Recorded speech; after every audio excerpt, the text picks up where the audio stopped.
Mas vamos continuar nesse esse tema aqui de saúde. Ô Malco, a crise na pediatria aqui em Belo Horizonte, não só em Belo Horizonte, mas um pouco mais latente aqui na capital mineira. Pediatra abandona plantão em UPA aqui de BH e crianças precisam buscar atendimento em outro lugar. E esse só mais uma pontinha, assim, do que tudo que a gente vem acompanhando nos últimos tempos aqui nesse atendimento pediátrico. Malco.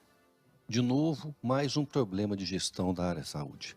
Além do não reajuste da tabela SUS, a falta de procedimentos claros e de instauração de uma carreira médica que dê estabilidade e segurança para o trabalhador. Tem uma ilusão que médico ganha bem neste país. Alguns médicos ganham sim, ganham muito bem. Mas para o médico fazer um salário mínimo que possa dar retorno a tudo que ele investiu em sua formação, o que ele faz é fazer muitos plantões, e vários deles de baixa qualidade, com excesso de atendimento e, principalmente, sem condições de infraestrutura necessária para trabalhar, sem condições de fazer um exame que dê clareza no diagnóstico que possa, aí sim, fazer um prognóstico e cuidar daquele paciente. A situação da saúde no Brasil hoje é crítica e precisa, sim, de uma atenção muito grande dos governos, do governo federal, dos governos estaduais e dos governos municipais. E aí, hein, Ricardo, tem alguma solução? Porque é um problema que a gente já está vivendo há algum tempo, principalmente nessa época do ano. É um problema que a gente vive há algum tempo. Me parece que esse problema, nesse ano principalmente, está um pouco mais acentuado. A gente sempre noticiou isso, mas igual esse ano, me parece que não teve. Tem uma solução, um caminho, um norte para essa história? O caminho sempre é planejamento e olhar atento para a população.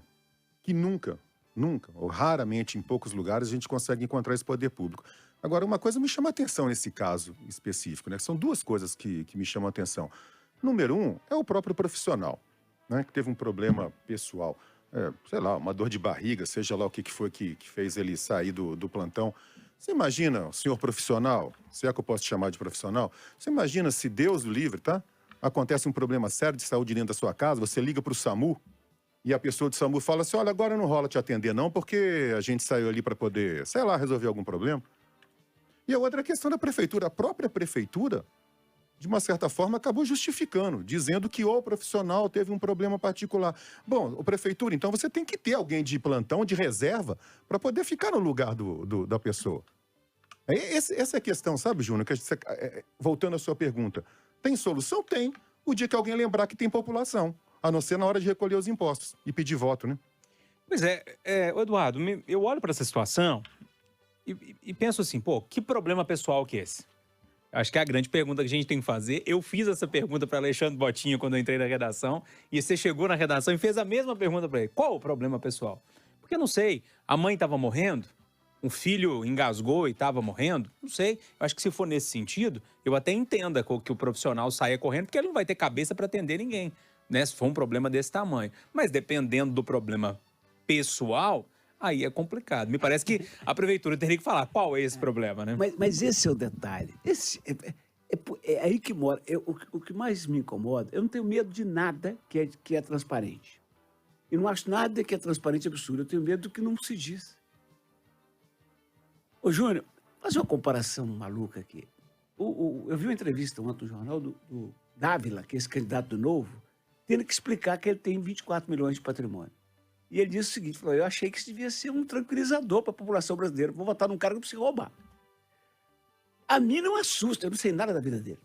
A mim não assusta que esse cara tenha 24 milhões. Assusta é o Roberto Jefferson, primeiro ser candidato a presidente da República, e depois anunciar que tem um patrimônio de 700 mil.